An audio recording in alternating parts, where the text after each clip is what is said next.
우리가 예수님을 믿고 예수님이 내 생명이 되면 반드시 우리 안에 사랑의 열매가 맺어집니다. 그런데 본문에는 내가 예수님을 믿을 때, 예수님이 내 생명이 될 때 반드시 겪게 되는 일 한 가지를 소개합니다. 그것이 뭐냐 하면 세상으로부터 미움받게 된다는 겁니다. 내가 예수님 믿는 게 진짜라면 반드시 겪게 되는 일이 세상에서 미움받는다는 겁니다. 오늘 본문 18절 상반절에 세상이 너희를 미워하면 이라고 말씀하시고 19절 하반절에도 세상이 너희를 미워하느니라 라고 말씀하십니다. 여러분, 예수 믿으면 사람이 변합니다. 아멘이시죠? 그 변화는 때로 사람들에게 칭송받습니다. 야, 정말 예수 믿더니 사람이 바뀌었네. 예수 믿더니 사람이 정말 변했네. 하지만 모든 사람이 좋아하는 것은 아닙니다. 모든 사람이 칭송하는 건 아니에요. 믿음 받을 수도 있다는 겁니다. 심지어 이런 일들은 교회 안에서도 일어납니다. 여러분을 섬기는 목사인 제가 정말 예수 믿고 거듭나서 거듭난 목회를 하면 여러분 좋으시겠죠? 안 좋으신가요? 정말 제가 예수 믿고 정말 거듭난 목회를 하고 있다면 여러분 얼마나 행복하시겠어요? 나는 죽고 예수로 사는 목회를 해간다면 성도님들이 행복하지 않을까요?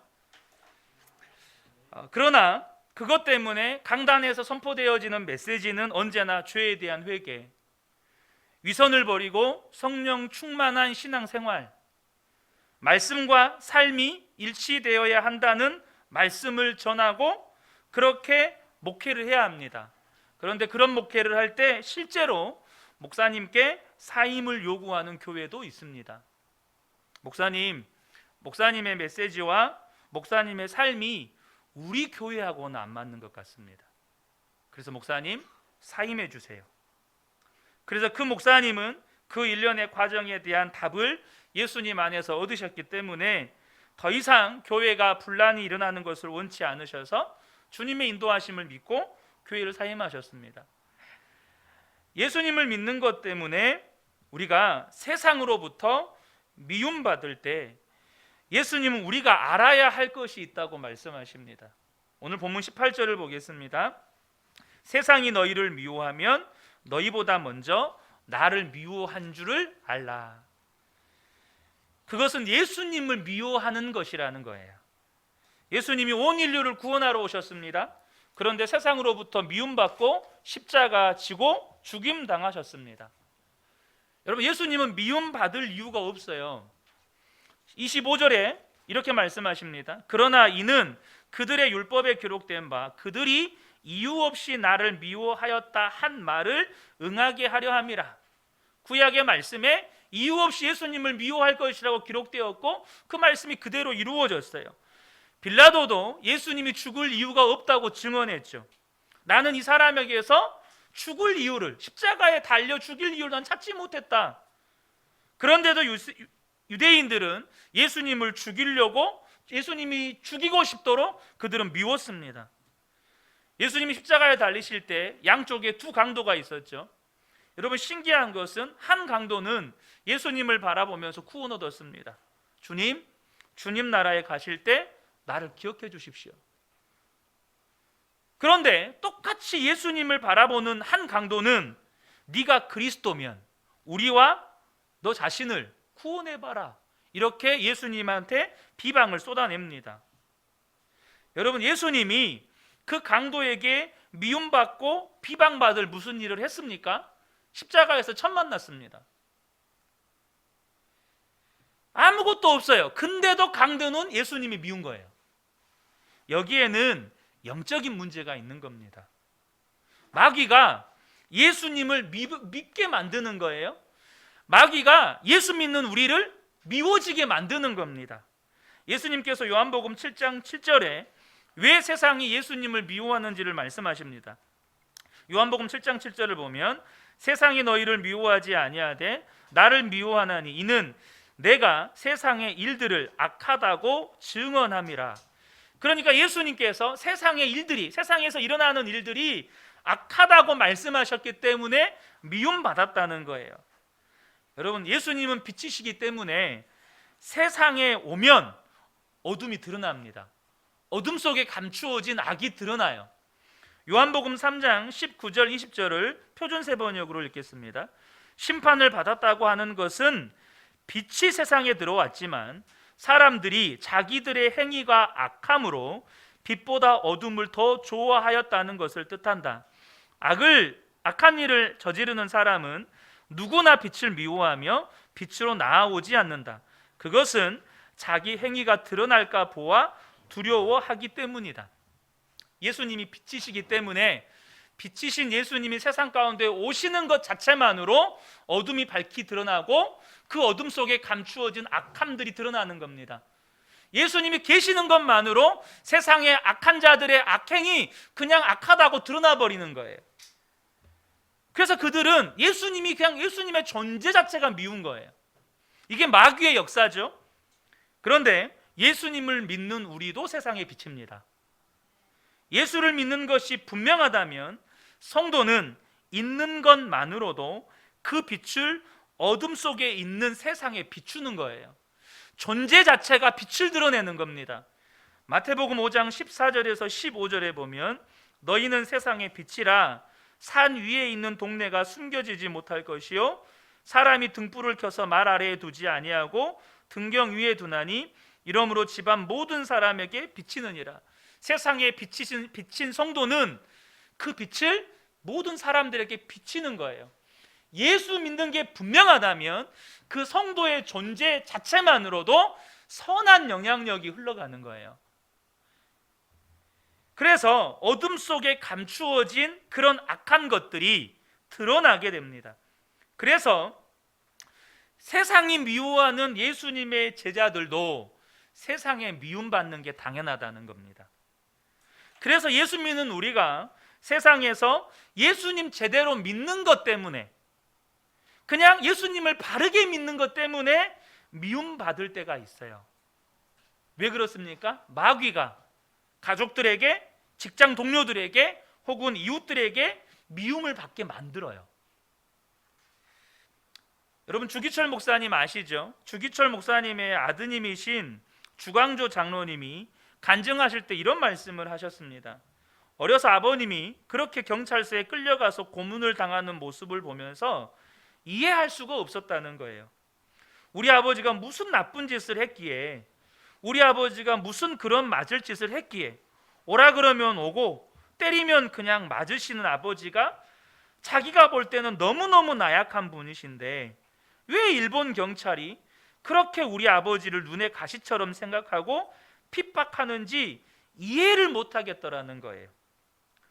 주기철 목사님은 예수님을 사랑하셨고 우리 민족을 사랑하셨습니다. 조선이 독립되기를 그렇게 원하셨지만 한 번도 큰 소리로 길거리에 나가서 조국의 독립이나 조국 해방에 대해서 말씀하신 적은 없습니다. 일본 천황에 대해서도 한 번도 설교 중에 나쁜 이야기를 한 적은 없어요. 그런데도 일본 경찰은 7번이나 끌고 가서 고문하다가 결국에는 죽였습니다. 나중에 가서 이분이 알았다는 거예요.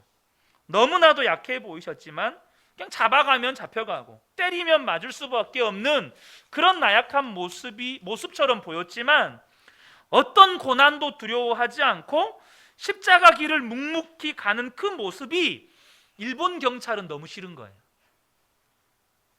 그냥 그들에게는 그 모습이 죽여야만 끝날 정도로 두렵게 느껴지는 거예요. 이 목사님이 일본을 향해서 뭔가 대적하는 이런 행동들을 실제적으로 한 게 없어요. 그냥 예수님을 사랑했고 민족을 사랑했고 믿음대로 그냥 살았어요. 그러니까 그 모습이 죽여야만 끝나게 만드는, 두려움에 사로잡히게 만드는 거예요. 일본 입장에서는. 예수님께서 우리가 이렇게 세상에서 미움받을 수 있다 이렇게 말씀하신 이유는 우리가 그런 일을 겪을 것이기 때문이에요.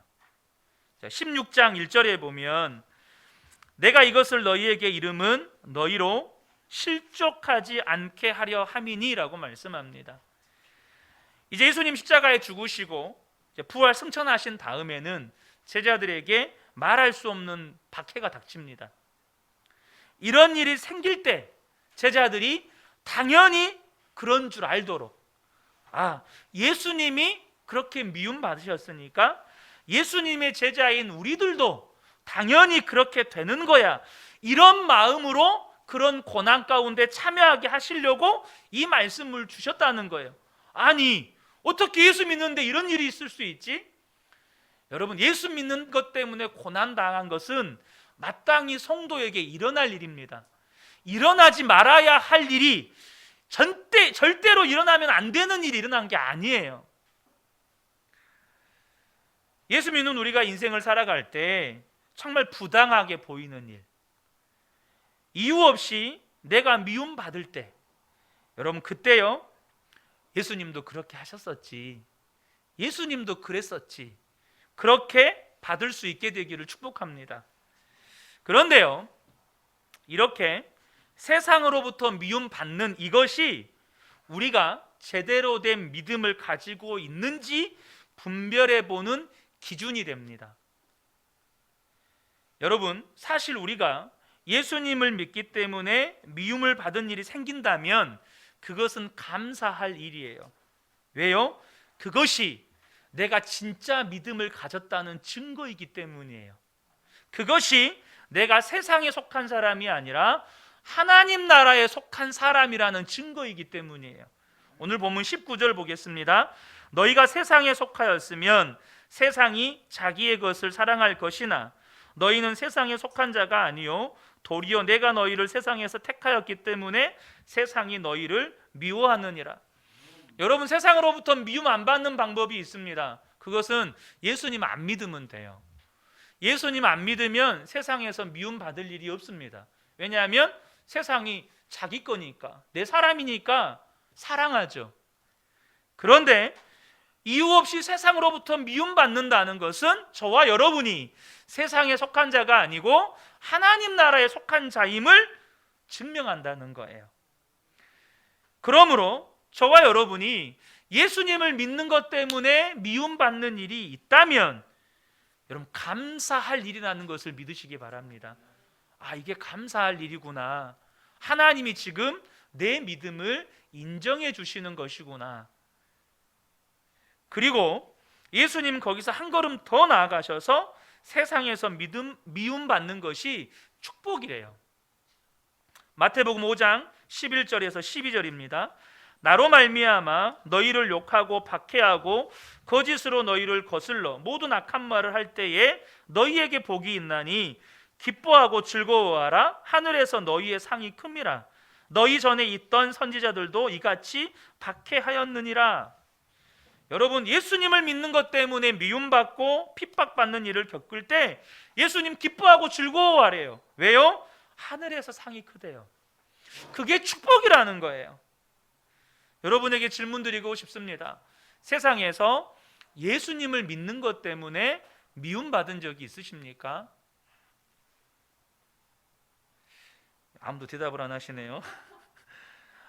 저는 예수님 믿는 것 때문에 세상에서 미움받은 적이 있습니다.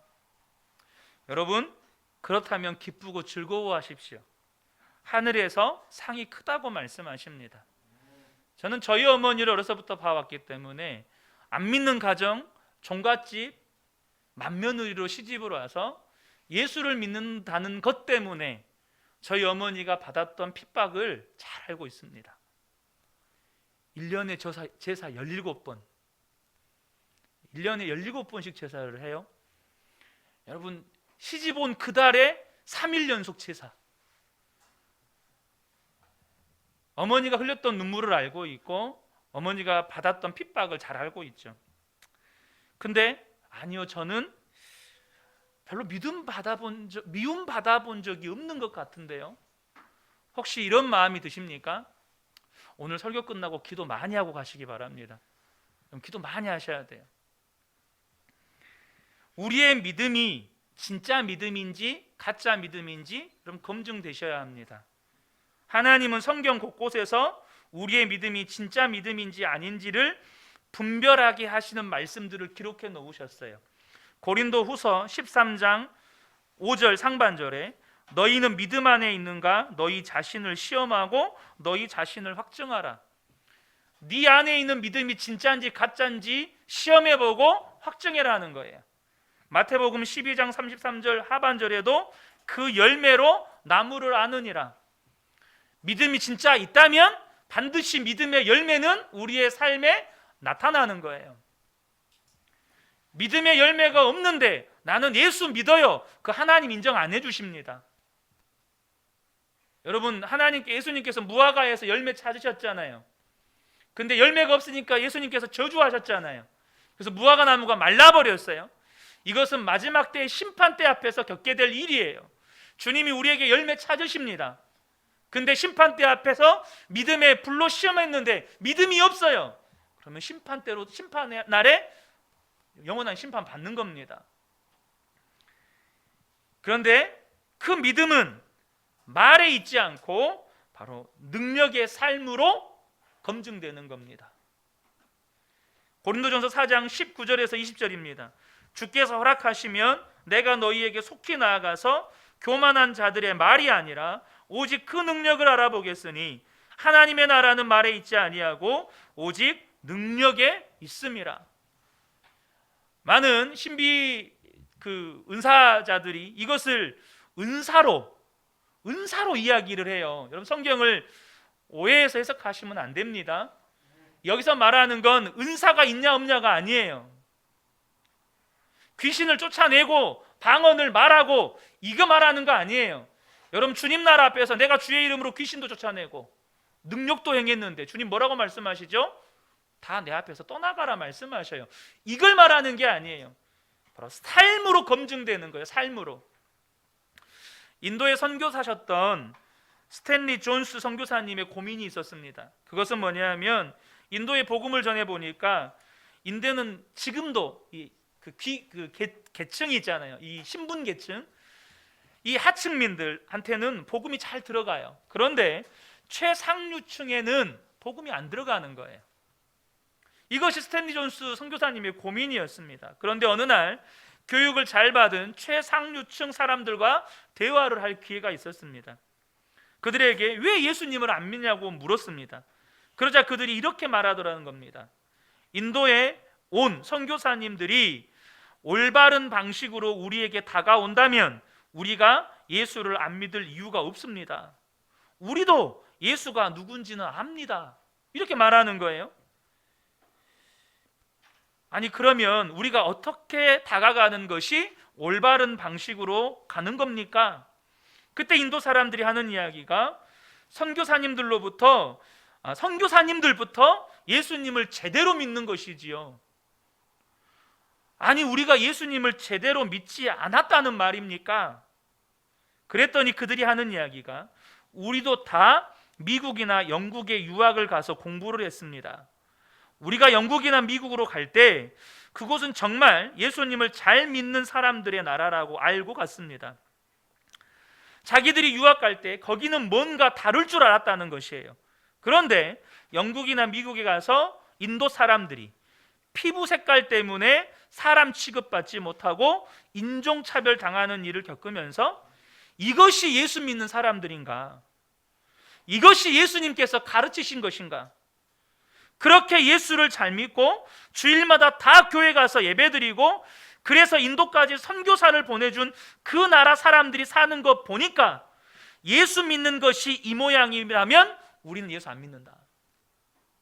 당신들부터 예수 똑바로 믿으시오. 그렇게 말했다는 거예요. 여러분, 능력이 없어서 복음이 안 전해진 겁니까? 그들이 삶으로 예수님을 보여주지 못해서 복음이 안 전해진 겁니다. 내가 진짜로 예수를 믿는다면 우리의 삶으로 검증 받으셔야 돼요. 그러면 우리의 어떤 삶이, 오늘 본문을 통해서 우리의 어떤 삶이 우리의 믿음을 검증해 주느냐는 거예요. 정말 내가 예수를 믿어서 예수 생명으로 산다면 나를 미워하는 자도 축복할 수 있는 거예요. 나를 미워하는 자를 용서할 수 있는 거예요. 누가복음 6장 26절에서 29절입니다. 그러나 너희 듣는 자에게 내가 이르노니 너희 원수를 사랑하며 너희를 미워하는 자를 선대하며 너희를 저주하는 자를 축복하며 너희를 모욕하는 자를 위하여 기도하라. 너의 입뺨을 치는 자에게 젖뺨도 돌려대며 내 겉옷을 빼앗는 자에게 속옷도 거절하지 말라. 예수님은 정말로 오늘 본문을 통해서 우리가 알아야 될 건, 세상이 우리를 미워하는 건 당연한 일인데 그 우리를 미워하는 세상 속에서 우리의 믿음이 진짜인지 가짜인지 입증하는 건 우리를 미워하는 자를 위해서도, 우리를 저주하는 자를 위해서도, 우리를 박해하는 자를 위해서도 축복할 수 있고 사랑할 수 있고 기도할 수 있는 거예요. 예수님은 예수 믿는 우리가 정말로 그렇게 살기를 원하십니다. 왜요? 예수님이 그렇게 하셨으니까. 예수님의 삶은 단순히 세상으로부터 미움받는 것으로 끝나지를 않습니다. 그렇게 미움받고 십자가에서 죽으시는 것만으로 끝나지 않았어요. 십자가에서 죽으실 때 자신을 조롱하고 자신을 비웃는 그들을 위해서 기도하십니다. 아버지여 저들을 사하여 주옵소서, 자기들이 하는 것을 알지 못합니다. 그렇게 핍박하는 자들을 위해서 간절히 기도하십니다. 그리고 제자들도 그렇게 하기를 원하셨어요. 그래서 오늘 본문의 말씀을 하시는 겁니다. 그런데 스데반 집사가 자기에게 돌을 던지는 자들을 향하여서 그렇게 무릎 꿇고 기도합니다. 사도행전 7장 60절입니다. 무릎 꿇고 크게 불러 이르되 주여 이 죄를 그들에게 돌리지 마옵소서. 여러분, 그렇게 자기를 핍박하는 자들, 자기를 향해 돌 던지는 자들을 위해서 축복하고 죽었잖아요. 축복하고 죽은 다음에 무슨 일이 일어났습니까? 아무 일 안 일어났어요. 그냥 스데반이 죽은 걸로 끝난 것 같았어요. 정말 육신적으로 보면, 여러분 제가 예전에도 그런 말씀 드렸죠. 짐 엘리엇 선교사님이 남미의 오지에 들어가서 죽으셨을 때 신문 기자가 신문에서 헛된 죽음이라고 크게 신문이 났었어요. 정말로 어리석은 죽음이라고. 그렇게 보이는 거예요. 안 믿는 사람의 눈으로 보면. 그런데 여러분, 길게 보셔야 돼요. 시간이 지나 보면 알아요. 그날 스데반 집사가 돌에 맞아 죽을 때 그 스데반 집사, 자기를 향해 돌 던지는 자들을 위해서 축복하고 기도하며 죽어가는 스데반 집사를 지켜보는 사울이라는 청년이 거기에 있었어요. 이 사울은 스데반 집사가 그렇게 죽는 게 하나님 뜻이라고 믿었습니다. 그런 그가 다메섹으로 가다가 예수님 만납니다. 그리고 이방인의 사도로 세움받아요. 그런 바울이 빌립보에서 복음을 전하다가 매 맞고 감옥에 갇힙니다. 그때 사도 바울에게 스데반 집사가 생각나는 거예요. 스데반 집사는 이보다 더한, 돌에 맞아 죽어가면서도 저들을 축복하고 저들을 위해서 기도했는데, 오히려 얼굴은 천사 같았는데, 근데 자기는 그거에 비하면 아무것도 아닌 거예요. 그 스데반 집사를 생각하니까 감옥에 있어도 찬송이 나와요. 감옥에 있어도 감사가 나와요. 그랬더니 감옥 문이 열립니다. 그럼 도망가야죠. 사도 바울이 도망을 안 갑니다. 왜요? 스데반 집사가 자신을 향해 돌 던지는 그 사람들을 축복하며 기도했던 것처럼 사도 바울은 간수장을 생각하는 겁니다. 자기가 도망가면 간수장은 처형당해요. 아니나 다를까 간수장이 들어왔는데 옥문이 열려있고 사람들이 다 도망간 줄 알고 자결하려고 합니다. 이 죄인들이 도망가면 간수장 책임이거든요. 근데 어떻게 합니까? 사도 바울이 그걸 뜯어 말립니다. 간수장이 너무 놀랐어요. 사람들이 있다는 거 놀랬고 문이 열렸는데 도망가지 않는 거 너무 놀랐어요. 무슨 일이 일어납니까? 그날 간수장이 예수 믿고 간수장의 가족들이 예수 믿고 거기서 빌립보 교회가 세워집니다. 스데반 집사가 자기에게 돌을 던지는 사람들, 까닭 없이 이유 없이 미움을 당하면서도 오히려 그들을 축복하고 그들을 위해 기도했더니 이런 역사가 나타나는 겁니다. 이것이 정말로 예수 생명으로 사는 거예요.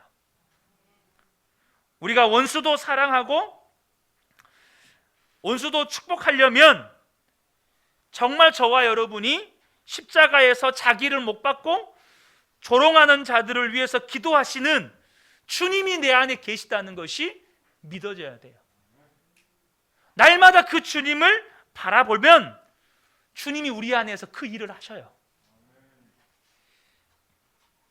여러분, 요나가요 굉장히 이기적인 믿음을 가진 사람이었습니다. 특별히 자기 민족을 죽인 적대국인 이 아수르 민족이 너무너무 미웠습니다. 증오심이 불타올랐죠. 요나는 자기 눈으로 이 아수르 군대가 자기 민족을 죽이고 자기 부모 형제 자매를 죽이고 잡아가는 것을 수없이 봤어요. 그런데 그런 자기에게 아수르 수도인 니느웨에 가서 복음 전하라는 하나님이 너무 싫은 거예요. 그래서 다시스로 도망갔습니다. 하나님이 물고기 뱃속에다 집어넣었다가 빼낸 이런 초자연적인 역사를 일으키자 요나가 회개는 했는데 마음이 막 동해가지고 회개한 거 아닙니다. 울며 겨자 먹기식으로 니느웨 갑니다. 그 울며 겨자 먹기식으로 그 니느웨 성의 크기를 설명할 때 3일을 걸어야 지나갈 수 있는 성이라고, 엄청난 큰 성이라고 이야기하는데 요나는 그냥 하루 만에 그냥 대충 그냥 하나님 40일 후에 여기 멸망시킨다잉, 멸망당해 물어라잉, 요거는 말 안 하고 요거는 속으로만 이야기하고 40일 후에 다 멸망시킨다 막 이것만 하고 그냥 가버린 거예요. 대충. 근데 하나님이 그 말씀 하나로 니느웨 성 사람들의 마음을 녹이세요. 왕부터 짐승까지 다 금식하면서 회개합니다. 그러니까 요나가 하나님한테 얼마나 화를 내는지 몰라요. 왜 살려주냐고. 하나님 나 그런지 몰랐다고. 그런 요나에게 하나님께서 박넝쿨 이벤트를 펼치십니다. 동산에 올라가고 높은 언덕에 올라가서 어떻게 멸망시키는가 지켜보려고 하는 요나에게 박넝쿨로 그늘 만들어서 시원하게 해주셨다가 벌레 보내가지고 박넝쿨을 완전히 말라 죽이셨죠. 그러니까 그 박넝쿨이 없어서 너무 무더운 것 때문에 죽겠다고 난리죠. 네가 그 박넝쿨 하나도 소중하게 여기는데 내가 이 니느웨 성 사람들과 그 짐승들까지 내가 아끼지 않겠냐고 주님이 요나를 설득시켜 가십니다. 여러분, 이 요나서는요 자기 민족밖에 모르고 편협하고 이기적인 신앙을 가지고 있는 요나를 변화시켜서 정말 하나님의 사람으로 만들어 가시는 하나님의 열심이 기록되어 있는 성경이에요. 요나를 그렇게 바꾸고 가세요. 우리가 십자가에서 죽으시면서 자기를 조롱하고 비웃는 그들을 향해서 축복하시고 기도하시는 그 예수님이 내 안에 계시다는 걸 진짜 믿으면 주님이 나를 그렇게 바꿔 가세요. 월남전이 한창일 때 할머니가 된 코리텐붐 여사가 미군 위문을 간 적이 있습니다. 정글 속에서 말할 수 없이 고생하면서 그것도 계속되는 전투 중에 있는 미군 병사들이 코리텐붐 여사가 그 먼 길을 자기들을 위해서 온 것을 생각하고 뜨겁게 환영해 주었습니다. 그런데 이 코리텐붐 여사가 이 미군들을 볼 때 자기 손주들 같은 거예요. 너무 애처로운 거예요. 이 젊은이들이 언제 죽을지 모르는 전쟁 속에 살고 있는 거예요. 그 병사들 앞에서 그 병사들의 마음을 조금이라도 위로해 주고 싶어서 자기가 이렇게 저렇게 들었던 그 젊은이들의 억양, 또 젊은이들의 조크 이렇게 다 동원해서 젊은이들을 즐겁게 해줬어요. 미군 병사들도 너무너무 즐거워했죠. 그런데 갑자기 코리텐붐 여사가 분위기를 완전히 싹 바꿨습니다. 그리고 이야기합니다. 여러분, 제가 이제는 아주 현실적인 이야기를 하고 제 말을 마쳐야겠습니다. 우리들에게 매우 중요한 현실적인 이야기를 해야 하겠습니다. 그것은 여러분에게는 두 가지 가능성밖에 없다는 것입니다. 하나는 여러분이 이 전쟁에서 살아남을 가능성, 또 하나는 여러분이 전투 중에 전사하게 될 가능성, 두 가지밖에 없습니다. 저도 저희 아버지가 월남전에 갔다 오셨기 때문에 함께 참전했던 아버지 친구, 같은 동네 아버지 친구는 그곳에서 전사하셨습니다. 아버지만 살아오셨죠. 아버지가 위생병이어서 후방에 계셔가지고 살아오신 겁니다.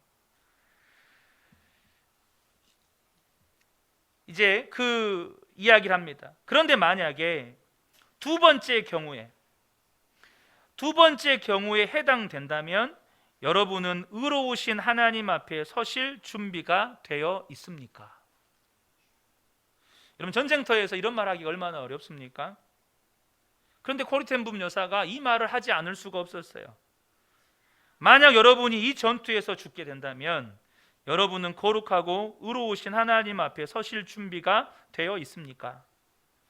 만일 여러분 중에 그럴 준비가 되어 있지 않는 분이 있다고 한다면 오늘 이 시간 예수님 앞으로 나오시기 바랍니다. 예수님은 여러분들에게 그 준비를 다 시켜주실 수 있습니다.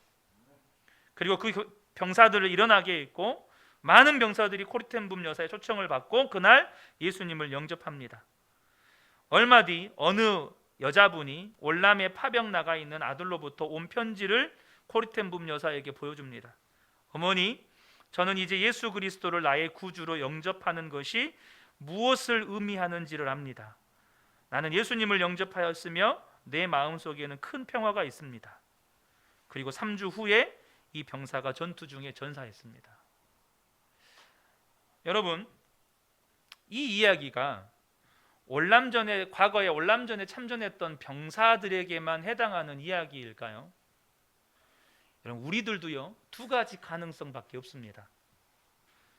앞으로 꽤 오랫동안 살아있을 가능성, 아니면 얼마 안 있으면 죽어서 하나님 앞에 바로 설 가능성. 만일 저와 여러분이 얼마 안 있다가 3주 후에 하나님 앞에 선다면 여러분은 거룩하고 의로우신 하나님 앞에 설 준비가 되어 있느냐는 겁니다. 여러분의 자녀들은 준비되어 있습니까? 제가 자주 드리는 말씀이지만 태어나는 데는 순서가 있지만 주님 앞에 설 때는 순서가 없습니다. 저도 제 남동생이 9살에 교통사고로 하나님 앞에 설지 몰랐어요. 저희 아버지가 그렇게 일찍 하나님 앞에 서게 될지 몰랐습니다.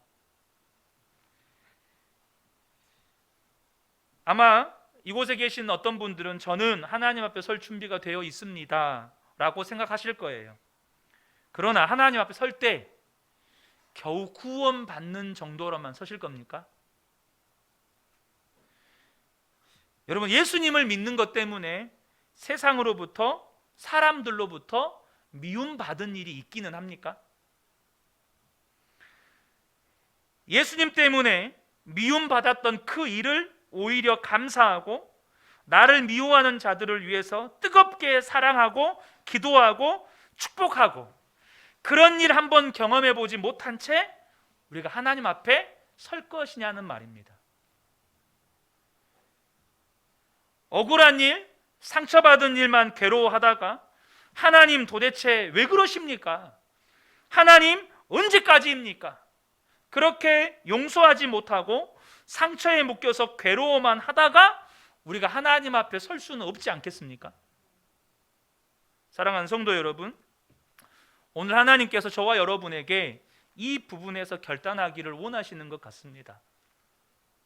여러분, 우리가 예수님을 제대로 믿었다면, 정말 예수님이 내 안에 계시고 내가 예수 생명으로 살고 있는 게 분명하다면 미움받을 때가 있어요.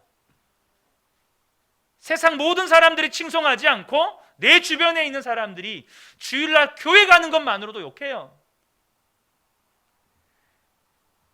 그러나 그 일은 오히려 내게 감사할 일이고 축복이에요. 그러나 거기서 그치면 안 돼요. 미움받는 일로 그치시면 안 돼요. 주님은 거기에서 멈추기를 원하지 않으세요. 뭡니까? 예수님께서 십자가에서 하신 것처럼 나를 미워하는 자들, 나를 박해하는 자들, 내 원수들을 사랑하고 축복하고 기도하는 것. 세상이 나를 미워하면 나는 오히려 그 악을 선으로 갚아주는 거죠. 오히려 축복하고 오히려 그들을 위해서 기도하고. 사랑하는 성도 여러분, 이것이 정말로 저와 여러분에게 주님이 원하시는 믿음입니다. 예수 생명을 주신 이유가 여기에 있어요. 예수 생명은 모든 원수도 사랑하게 하는 생명이에요. 모든 원수들도 용서하게 하는 생명이에요. 저는 우리 그은혜교회 모든 성도님들이 지금의 믿음에서 한 걸음 더 나아가게 되시기를 축복합니다. 정말로 예수 생명이 내 안에 있어서 내가 미움받을 때 그냥 미움받은 것으로 내가 진짜 믿음 소유하고 있구나, 여기서 감사하고 기뻐하는 걸로 멈추는 게 아니라 오히려 그들을 축복하고 오히려 그들을 위해서 기도할 때 그 스데반의 그 기도로, 스데반은 사울을 위해서 기도한 적은 없어요. 그러나 그 열매로 위대한 믿음의 사도가 세워져요. 저와 여러분의 삶에 이 놀라운 믿음의 역사가 일어나게 되시기를 주님의 이름으로 축복합니다.